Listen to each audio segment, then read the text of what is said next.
ভয় কাকে পেতে হবে? কেমন ভয়? নিজের মতো করে নাকি যেমন ভয় পাওয়া উচিত তেমন? তবে শুনে রাখো চন্দ্রপাড়ার মানুষ, আজকে কথা বলবো তোমার খুব বেশি একটা ভালো লাগবে বলে আমার মনে হয় না। বেশ কিছুদিন যাবত মাঠে কথা বলছি, জানি না হয়তো তোমার পছন্দ হতেও পারে। মাইকে যারা মা এবং বোন শুনছে তাদেরকেও উদ্দেশ্য করে বলছি। সামান্য কয়দিন বক্তব্য দিয়ে এতটুকু বুঝতে পেরেছি, এই দেশে তাওহীদ আর শিরক নিয়ে কথা বললে শ্রোতা খুব বেশি একটা আনন্দ পায় না। শ্রোতা আনন্দ পায় গান বাজনা, গজল, নাচানাচি, গাওয়াগাওয়ি, কিস্সা কাহিনী। এবং এই শ্রোতাগুলোকে যদি জান্নাতে কোনোভাবে নিজের ক্ষমতায় ঢুকিয়ে দেওয়া যায় তাহলে শ্রোতা মজা পায়। মানে আমি হুজুর, আমি যদি আপনাকে এই ওয়াজের ভিতরে জান্নাতে ঢুকা দিতে পারি, শ্রোতা বলে ওকে। এছাড়া যদি বলি আপনি আমাল করে রবের দয়ায় নিজে জান্নাতে যেতে হবে রবের দয়ায়, তাহলে শ্রোতা মজা পায় না, বলে যে হুজুর এনে লাভ কি হলো, হুজুর তো আমাকে করতে বলছে। তো সেই অভিজ্ঞতা দেখে বলছি খুব বেশি একটা ভালো লাগবে বলে মনে হয় না। তবুও বলি চন্দ্রপাড়ার মানুষ, এই পৃথিবীতে কত ধরনের অপরাধ আছে যা আমরা করি, কিন্তু এটাকে নেকি মনে করে করি না, অপরাধ মনে করেই করি। এবং আমাদের সর্বসময় চেষ্টা থাকে এখান থেকে ফিরে আসার, কারণ আমরা এই অপরাধগুলো কিভাবে হয় তা সম্পর্কে জানি। কিন্তু একটা অপরাধ যেটা পুরো পৃথিবী এবং আসমানের চাইতেও বড়, একটা অপরাধ যেটা পুরো পৃথিবীর সবগুলো অপরাধকে যদি একটা পাল্লায় রাখা হয় আর ওই অপরাধকে একটা পাল্লায় রাখা হয়, ওই অপরাধটা বড় হবে। এই অপরাধ সম্পর্কে চন্দ্রপাড়ার মানুষ তোমরা কতটুকু সতর্ক তা তো আমি জানি না, তবে আমি দেখতে পেয়েছি মানুষ বড় গাফেল, কেউ এই অপরাধ সম্পর্কে শুনতেই চায় না, কারো ভালোই লাগে না। তারা মনে করে এই অপরাধ কি মুসলমানই করে। চন্দ্রপাড়ার পুরুষ এবং মহিলা তোমাদের উদ্দেশ্যে বলছি, তোমরা জানো মুসলমান নামাজ পড়ে কিন্তু জিনা করে। তোমরা জানো মুসলমান হজ করে কিন্তু সুদ খায়। তোমরা জানো মুসলমান দাড়ি রাখে কিন্তু মারামারি করে। তোমরা জানো মুসলমান আরো অনেক ভালো কাজ করে কিন্তু জিনা করে, মদ খায়, মিথ্যে বলে, জুলুম অত্যাচার করে। তোমরা এটা বুঝো যে একটা মহিলার সাথে বিবাহ বহির্ভূত ভাবে থাকলে এটাকে জিনা বলে। খাওয়া অথবা পান করা, এমন কিছু খেয়ে অথবা পান করে হেলে ঢুলে চললে, বিবেক বুদ্ধি নষ্ট করে এক জায়গায় স্থির না হয়ে আবল তাবল বকলে তোমরা বলো নেশাগ্রস্ত, নেশাখোর। কিন্তু চন্দ্রপাড়ার মানুষ কি করবে ওই আয়াতকে, যা রব সূরা ইউসুফে বলেছে। রব বলেছে ওয়ামা ইউমিনু আকসারুহুম বিল্লাহি ইল্লা ওয়া হুম মুশরিকুন। এই মানুষগুলোর অধিকাংশ মানুষ যারা ঈমান এনে মুমিন মুসলিম হয়েছে, কিন্তু ঈমান আনার পরে, মুমিন হওয়ার পরে এরা অধিকাংশ বেশিরভাগ শিরিক করে আল্লাহর সাথে।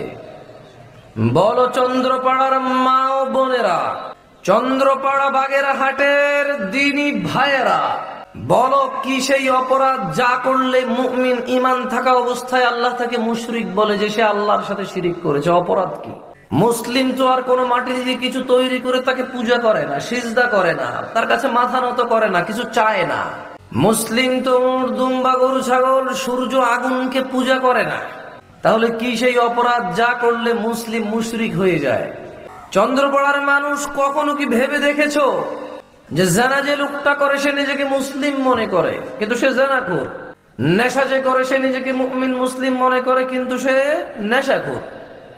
সুদীও নিজেকে মুমিন মুসলিম মনে করে কিন্তু সে সুদী, ঘুষখোর, দুর্নীতিবাজ, জালেম, অত্যাচারী অথবা মিথ্যেবাদী।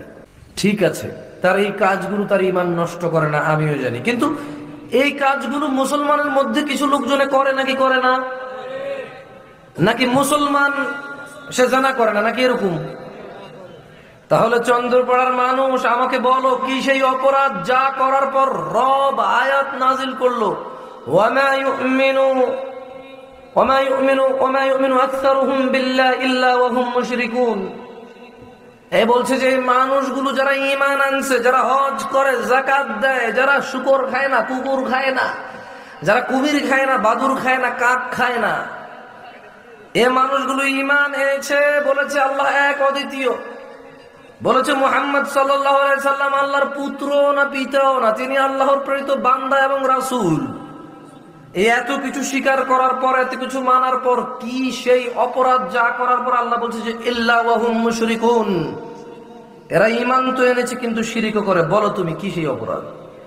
তোমাকে যদি বলি তোমার ডাব নারিকেল হিসেব করে নিয়ে যে কোথায় নিয়ে যাবা, তোমার হাঁস মুরগি কোথায় যায় হিসেব করে নিবা, কার কাছে গিয়ে ধর্ণা দাও, কার কথাই তুমি কি করো যে তোমার পেটে পুত্র সন্তান আসবে।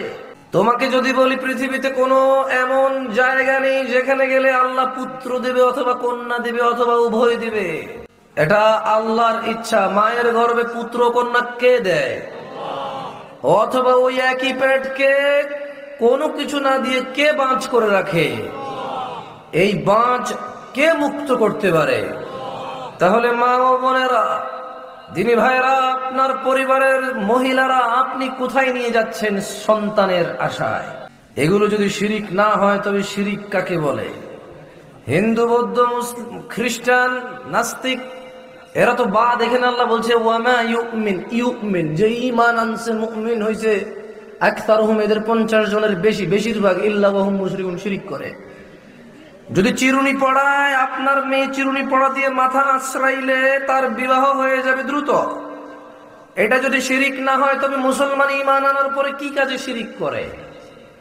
যদি টিয়া পাখির কাছে গিয়ে আপনার চাকরি হবে কিনা, ভাগ্যটা কেমন, এটা জানতে চেয়েছেন, এটা যদি শিরিক না হয় তাহলে শিরিক কাকে বলে? হিন্দু, বৌদ্ধ, তারা কেউ বলছে ঈসা আল্লাহর ছেলে, এভাবে শিরিক করে। কেউ বলছে উযাইর আল্লাহর ছেলে, এভাবে শিরিক করে। কেউ বলছে এই সূর্য হচ্ছে কল্যাণকামী, এই আগুন হচ্ছে কল্যাণকারী, রক্ষাকারী, উদ্ধারকারী, এভাবে শিরিক করে। আপনি তো মুসলমান, আপনি সূর্যের ইবাদত করেন না, চন্দ্রের ইবাদত করেন না, চন্দ্রপাড়ার মানুষ। যদি আপনার এই গণকের কাছে যাওয়া শিরিক না হয় তাহলে শিরিক কাকে বলে? অমুক তমুক ব্যক্তি আপনাকে কিয়ামতে উদ্ধার করবে, আপনার এই ধারণা যদি শিরিক না হয় তাহলে মুসলমান ঈমান আনার পরে শিরিক কিভাবে করে? যদি আপনি মনে করেন কেউ পৃথিবীর ছেড়ে চলে গেছে কিন্তু তার কাছে গিয়ে আপনি উদ্ধার হবেন, বিপদ মুক্ত হবেন, সন্তান পাবেন, এটা যদি শিরিক না হয় চন্দ্রপাড়ার মানুষ, তাহলে শিরিক কাকে বলে? শুনুন চন্দ্রপাড়ার মানুষ, আমি সুর করে ওয়াজ করি না, আর আমি আপনাকে জেনা, মদ, জুয়া এগুলো থেকে নিষেধ করতে আসিনি আজকে। আমি আজকে এসেছি আপনাকে এমন একটা অপরাধ থেকে নিষেধ করতে, যে অপরাধ করার পরে আল্লাহ মানুষের জন্য জান্নাতকে নিষিদ্ধ করে দেয়, হারাম করে দেয়। আজকে আমি এমন একটা অপরাধ নিয়ে কথা বলবো যেই অপরাধকে দূর করার জন্য আল্লাহ নবী রাসূল প্রেরণ করেছে। এমন অপরাধ নিয়ে কথা বলবো যেই অপরাধ করলে গফুরুর রহিম, আজিজুল হাকিম, ওয়াদুদ, রহমানুর রহিম, করিম, তিনি ক্ষমা করে না, অতীব দয়ালু, ক্ষমাশীল, আল্লাহ ক্ষমা করবে না, এমন অপরাধ নিয়ে কথা বলবো। আপনাকে প্রথমে এই অপরাধ সম্পর্কে সামান্য কথা বলবো। চন্দ্রপাড়ার মানুষ যদি এটাকে বুঝে নিজের জীবনে আয়ত্ত করতে পারবেন, যদি আয়ত্ত করতে পারেন আল্লাহর দয়ায়, তাহলে মনে রাখবেন জান্নাত আপনি পাবেন, কারো বাপের ক্ষমতা নেই ঠেকাবে ইনশাআল্লাহ। শুনুন চন্দ্রপাড়ার মহিলা এবং পুরুষ, ধনী এবং দরিদ্র, যুবক এবং বৃদ্ধ, যুবতী এবং বৃদ্ধা, সুস্থ এবং অসুস্থ যেই আছেন, লোকমান হাকিমের এই দাওয়াতটা, লোকমান হাকিমের এই ওয়াজটা আল্লাহ কোরআনুল কারীমে উল্লেখ করেছেন। আল্লাহ মুহাম্মদ সাল্লাল্লাহু আলাইহি ওয়াসাল্লামকে উদাহরণ দিচ্ছেন লোকমান হাকিমের।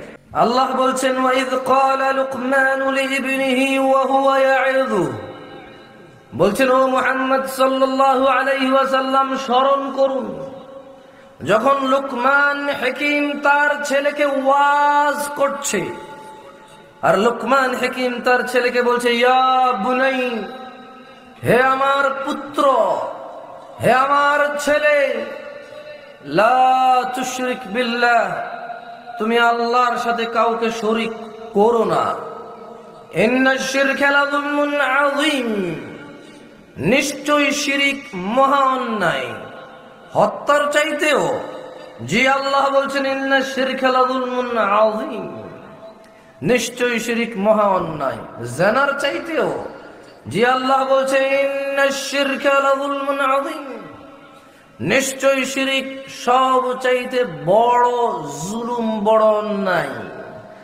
মারামারি, গালাগালি, হাতাহাতি, এই পৃথিবীতে শুকর খাওয়া, কুকুর খাওয়া, সমস্ত নিষিদ্ধ কাজ করা, যদিও সবই হারাম, আল্লাহ চাইলে আযাব দিবে অথবা ক্ষমা করবে, এর মালিক কে?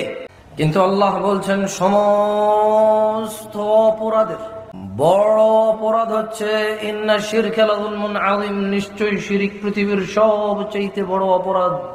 এটা ক্ষমাযোগ্য নয়। যদি কোনো মানুষ শিরিক করে আল্লাহর কাছে সাক্ষাৎ করে, চন্দ্রপড়ার মানুষ, তোমার এই ইবাদত কাজে আসবে না যদি তোমার ওই ঈমানের সঙ্গে শিরিক থাকে, যদি শিরিক মুক্ত ইবাদত না হয়। চন্দ্রপড়ার মানুষ, নিজেকে আনন্দিত করো, আল্লাহর প্রশংসা করো যে আল্লাহ তোমাকে কর্ণ, কান দিয়েছে, শিরিক সম্পর্কে শোনার তৌফিক দিয়েছে। এটা আল্লাহর প্রশংসা। আল্লাহ যাকে চায় জ্ঞান দেয়, আল্লাহ যার কল্যাণ চায় তাকে আল্লাহ দ্বীন ইসলামের জ্ঞান দিয়ে তাকে আল্লাহ শুদ্ধ করে, পবিত্র করে।